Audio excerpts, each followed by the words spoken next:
بسم اللہ الرحمن الرحیم۔ سیرت النبی صلی اللہ علیہ وسلم، قسط نمبر 50۔ عنوان: مکہ سے غار ثور تک۔ ادھر حضور نبی کریم صلی اللہ علیہ وسلم نے حضرت علی رضی اللہ تعالیٰ عنہ سے فرمایا، تم میرے بستر پر سو جاؤ اور میری یمنی چادر اوڑھ لو۔ پھر آپ صلی اللہ علیہ وسلم نے حضرت علی رضی اللہ تعالیٰ عنہ کو تسلی دیتے ہوئے فرمایا، تمہارے ساتھ کوئی ناخوشگوار واقعہ پیش نہیں آئے گا۔ مشرکوں کے جس گروہ نے آپ صلی اللہ علیہ وسلم کے گھر کو گھیر رکھا تھا، ان میں حکیم بن ابو العاص، عقبہ بن ابی معیط، نصر بن حارث، اسید بن خلف، زمع بن اسود اور ابو جہل بھی شامل تھے۔ ابو جہل اس وقت دبی آواز میں اپنے ساتھیوں سے کہہ رہا تھا، محمد صلی اللہ علیہ وسلم کہتا ہے، اگر تم اس کے دین کو قبول کر لو گے تو تمہیں عرب اور عجم کی بادشاہت مل جائے گی اور مرنے کے بعد تمہیں دوبارہ زندگی عطا کی جائے گی، اور وہاں تمہارے لیے ایسی جنتیں ہوں گی، ایسے باغات ہوں گے جیسے اردن کے باغات ہیں۔ لیکن اگر تم میری پیروی نہیں کرو گے تو تم سب تباہ ہو جاؤ گے، مرنے کے بعد دوبارہ زندہ کیے جاؤ گے تو تمہارے لیے وہاں جہنم کی آگ تیار ہوگی، اس میں تمہیں جلایا جائے گا۔ نبی اکرم صلی اللہ علیہ وسلم نے اس کے یہ الفاظ سن لیے۔ آپ یہ کہتے ہوئے گھر سے نکلے، ہاں میں یقیناً یہ بات کہتا ہوں۔ اس کے بعد آپ صلی اللہ علیہ وسلم نے اپنی مٹھی میں کچھ مٹی اٹھائی اور یہ آیت تلاوت فرمائی۔ ترجمہ: یاسین، قسم ہے حکمت والے قرآن کی، بے شک آپ پیغمبروں کے گروہ میں سے ہیں، سیدھے راستے پر ہیں۔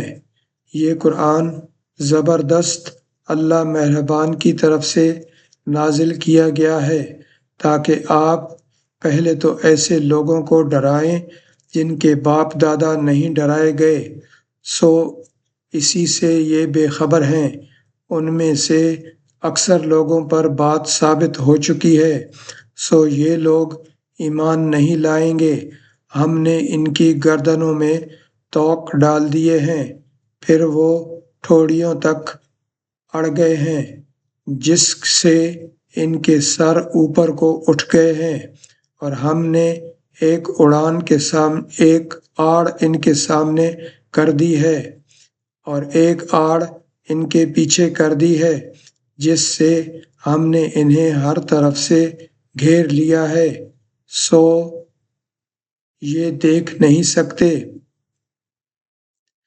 یہ سورہ یاسین کی آیات 1 تا 9 کا ترجمہ ہے۔ ان آیات کی برکت سے اللہ تعالیٰ نے کفار کو وقتی طور پر اندھا کر دیا، وہ حضرت صلی اللہ علیہ وسلم کو اپنے سامنے سے جاتے ہوئے نہ دیکھ سکے۔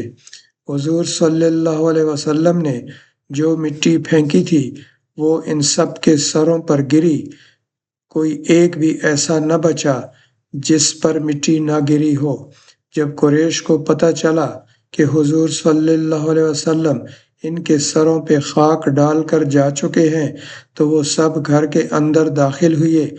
آپ صلی اللہ علیہ وسلم کے بستر پر حضرت علی رضی اللہ تعالیٰ عنہ چادر اوڑھے سو رہے تھے۔ یہ دیکھ کر وہ بولے، خدا کی قسم، یہ تو اپنی چادر اوڑھے سو رہے ہیں۔ لیکن جب چادر الٹی گئی تو بستر پر حضرت علی رضی اللہ تعالیٰ عنہ نظر آئے۔ مشرکین حیرت زدہ رہ گئے۔ انہوں نے حضرت علی رضی اللہ تعالیٰ عنہ سے پوچھا، تمہارے صاحب کہاں ہیں؟ مگر انہوں نے کچھ نہ بتایا تو وہ حضرت علی رضی اللہ تعالیٰ عنہ کو مارتے ہوئے باہر لے آئے اور مسجد حرام تک لائے۔ کچھ دیر تک انہوں نے انہیں روکے رکھا، پھر چھوڑ دیا۔ اب حضور صلی اللہ علیہ وسلم کو ہجرت کے سفر پر روانہ ہونا تھا۔ انہوں نے حضرت جبرائیل علیہ السلام سے پوچھا، میرے ساتھ دوسرا ہجرت کرنے والا کون ہوگا؟ جواب میں حضرت جبرائیل علیہ السلام نے کہا، ابو بکر صدیق ہوں گے۔ حضور صلی اللہ علیہ وسلم اس وقت تک چادر اوڑھے ہوئے تھے۔ اسی حالت میں حضرت ابو بکر صدیق رضی اللہ تعالیٰ عنہ کے گھر پہنچے۔ دروازے پر دستک دی تو حضرت اسماء رضی اللہ تعالیٰ عنہا نے دروازہ کھولا اور حضور صلی اللہ علیہ وسلم کو دیکھ کر اپنے والد حضرت ابو بکر صدیق رضی اللہ تعالیٰ عنہ کو بتایا کہ رسول اللہ صلی اللہ علیہ وسلم آئے ہیں اور چادر اوڑھے ہوئے ہیں۔ یہ سنتے ہی ابو بکر صدیق رضی اللہ تعالیٰ عنہ بول اٹھے، اللہ کی قسم، اس وقت آپ صلی اللہ علیہ وسلم یقیناً کسی خاص کام سے تشریف لائے ہیں۔ پھر انہوں نے آپ صلی اللہ علیہ وسلم کو اپنی چارپائی پر بٹھایا۔ آپ صلی اللہ علیہ وسلم نے ارشاد فرمایا، دوسرے لوگوں کو یہاں سے اٹھا دو۔ حضرت ابو بکر صدیق رضی اللہ تعالیٰ عنہ نے حیران ہو کر عرض کیا، اے اللہ کے رسول، یہ تو سب میرے گھر والے ہیں۔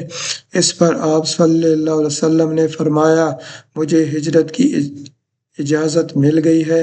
ابو بکر صدیق رضی اللہ تعالیٰ عنہ فوراً بول اٹھے، میرے ماں باپ آپ پر قربان، کیا میں آپ کے ساتھ جاؤں گا؟ جواب میں حضور صلی اللہ علیہ وسلم نے ارشاد فرمایا، ہاں، تم میرے ساتھ جاؤ گے۔ یہ سنتے ہی مارے خوشی کے حضرت ابو بکر صدیق رضی اللہ تعالیٰ عنہ رونے لگے۔ حضرت عائشہ صدیقہ رضی اللہ تعالیٰ عنہ فرماتی ہیں، میں نے اپنے والد کو روتے دیکھا تو حیران ہوئی، اس لیے کہ میں اس وقت تک نہیں جانتی تھی کہ انسان خوشی کی وجہ سے بھی رو سکتا ہے۔ پھر حضرت ابو بکر صدیق رضی اللہ تعالیٰ عنہ نے عرض کیا، اے اللہ کے رسول، آپ پر میرے ماں باپ قربان، آپ ان دونوں اونٹنیوں میں سے ایک لے لیں، میں نے انہیں اسی سفر کے لیے تیار کیا ہے۔ اس پر حضور صلی اللہ علیہ وسلم نے فرمایا، میں یہ قیمت دے کر لے سکتا ہوں۔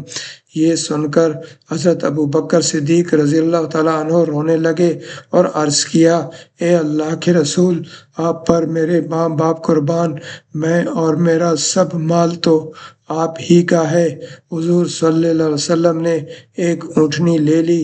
بعض روایات میں آتا ہے کہ حضور صلی اللہ علیہ وسلم نے اونٹنی کی قیمت دی تھی۔ اس اونٹنی کا نام کسوہ تھا۔ یہ آپ صلی اللہ علیہ وسلم کی وفات تک آپ کے پاس ہی رہی۔ حضرت ابو بکر صدیق رضی اللہ تعالیٰ عنہ کی خلافت میں اس کی موت واقع ہوئی۔ سیدہ عائشہ صدیقہ رضی اللہ تعالیٰ عنہ فرماتی ہیں کہ ہم نے ان دونوں اونٹنیوں کو جلدی جلدی سفر کے لیے تیار کیا۔ چمڑے کی ایک تھیلی میں کھانے پینے کا سامان رکھ دیا۔ حضرت اسماء رضی اللہ تعالیٰ عنہا نے اپنی چادر پھاڑ کر اس کے ایک حصے سے ناشتے کی تھیلی باندھ دی، دوسرے حصے سے انہوں نے پانی کے برتن کا منہ بند کر دیا۔ اس پر حضرت صلی اللہ علیہ وسلم نے ارشاد فرمایا، اللہ تعالیٰ تمہاری اس اوڑھنی کے بدلے جنت میں 2 اوڑھنیاں دے گا۔ اوڑھنی کو پھاڑ کر 2 کرنے کے عمل کی بنیاد پر حضرت اسماء رضی اللہ تعالیٰ عنہا کو ذات النطاقین کا لقب ملا، یعنی 2 اوڑھنی والی۔ یاد رہے کہ نطاق اس دوپٹے کو کہا جاتا ہے جسے عرب کی عورتیں کام کے دوران کمر کے گرد باندھ لیتی تھیں۔ پھر رات کے وقت حضور صلی اللہ علیہ وسلم حضرت ابوبکر صدیق رضی اللہ تعالیٰ عنہ کے ساتھ روانہ ہوئے اور پہاڑ سور کے پاس پہنچے۔ سفر کے دوران کبھی حضرت ابوبکر صدیق رضی اللہ تعالیٰ عنہ حضور صلی اللہ علیہ وسلم کے آگے چلنے لگتے تو کبھی پیچھے۔ حضرت صلی اللہ علیہ وسلم نے دریافت فرمایا، ابو بکر ایسا کیوں کر رہے ہو؟ جواب میں انہوں نے عرض کیا، اللہ کے رسول، میں اس خیال سے پریشان ہوں کہ کہیں راستے میں کوئی آپ کی گھات میں نہ بیٹھا ہو۔ اس پہاڑ میں ایک غار تھا، دونوں غار کے دہانے تک پہنچے تو حضرت ابو بکر رضی اللہ تعالیٰ عنہ نے عرض کیا، قسم اس ذات کی جس نے آپ کو حق دے کر بھیجا، آپ ذرا ٹھہریے، پہلے غار میں داخل ہوں گا۔ آخر غار میں کوئی موذی کیڑا ہوا تو کہیں وہ آپ کو نقصان نہ پہنچا دے۔ چنانچہ حضرت ابو بکر صدیق رضی اللہ تعالیٰ عنہ غار میں داخل ہوئے۔ انہوں نے غار کو ہاتھوں سے ٹٹول کر دیکھنا شروع کیا، جہاں کوئی سوراخ ملتا اپنی چادر سے ایک ٹکڑا پھاڑ کر اس کو بند کر دیتے۔ یہ سلسلہ ابھی جاری ہے۔ اس کتاب کا نام ہے سیرت النبی صلی اللہ علیہ وسلم قدم با قدم۔ اس کے مصنف ہیں عبداللہ فرانی۔ عبداللہ فرانی ہفتہ وار رسالہ بچوں کا اسلام کے ایڈیٹر اشتیاق احمد رحمۃ اللہ علیہ کا قلمی نام ہے۔ برائے مہربانی چینل کو سبسکرائب کر دیں۔ شکریہ۔